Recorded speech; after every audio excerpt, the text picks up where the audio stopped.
कैसे हैं आप लोग? ठीक है। अच्छा, आज हम एक्सरसाइज 2B स्टार्ट करेंगे।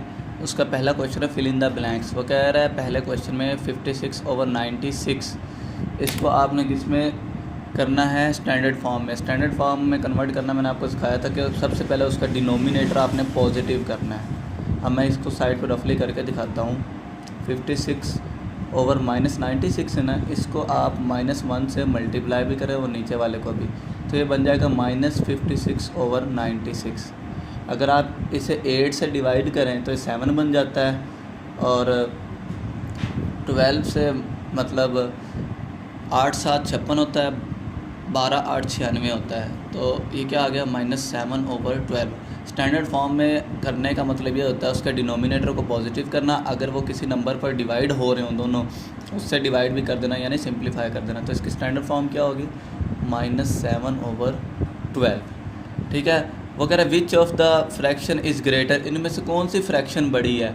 आप इनको डिवाइड करके देख लें कैलकुलेटर से कि इनमें से जिसका आंसर बड़ा होगा वो फ्रैक्शन बड़ी होगी। 3/4 आपका आंसर आ रहा है 0.75। ठीक है। तो 11 को 15 से डिवाइड करें तो आपका आंसर आ रहा है 0.73। इसका मतलब ये वाली फ्रैक्शन बड़ी है क्योंकि इसका आंसर बड़ा है। तो ये क्या हो गया? ये वाली बड़ी है। ठीक है। The reciprocal of 5/7। रेसिप्रोकल का मतलब क्या होता है? रेसिप्रोकल का मतलब होता है उसका उल्ट। मतलब ये 2 है ना, इसका रेसिप्रोकल होगा 1/2। ठीक है। मतलब उल्टा करना, मतलब A/B है ना, इसका रेसिप्रोकल क्या होगा? B/A। मैं उसके ऊपर R लिख रहा हूँ, R का मतलब रेसिप्रोकल। जैसे अब ये 5/7 है, इसका रेसिप्रोकल क्या होगा? 7/5। तो ये इसका आंसर है 7/5।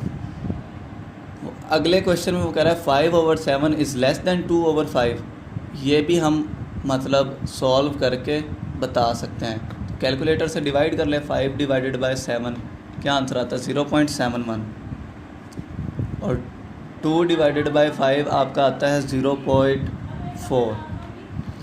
तो क्या है? 5/7 2/5 से लेस नहीं है क्योंकि इसका आंसर बड़ा आ रहा है।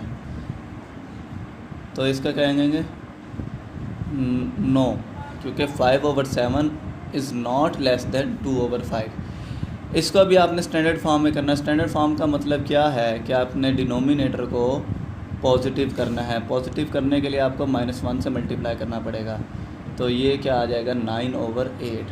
तो ये किसी नंबर से डिवाइड भी नहीं होते, तो इसका आंसर यही होगा 9/8। आई होप आपको इसकी समझ आ गई होगी। अब आगे मैं स्टैंडर्ड फॉर्म के मज़ीद क्वेश्चन करता हूँ। वो कह रहा है एक्सप्रेस इन स्टैंडर्ड फॉर्म। अब देखें, इसका डिनोमिनेटर जो है वो तो है पॉजिटिव, लेकिन ये दोनों 2 पे डिवाइड हो सकते हैं। 2 2s are 4, 2 3s are 9। मतलब आप इसको ऐसे कर सकते हैं 4/2 एंड 6/2। तो क्या आंसर आ गया? 2/3।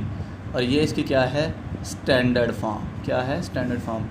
अब ये -11/13 है, ये -11 के साथ है, डिनोमिनेटर पॉजिटिव है, तो ना ये एक दूसरे से डिवाइड हो रहे हैं।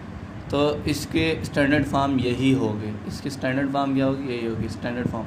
फॉर एग्जांपल कोई और नंबर आ जाता है, मतलब -21/27 माइनस का, ये एक नंबर है। इसका आपने करना है स्टैंडर्ड फॉर्म। सबसे पहले क्या करना है? डिनोमिनेटर को पॉजिटिव बनाना। कैसे करेंगे? -1 से मल्टीप्लाई करेंगे और नीचे भी -1 से।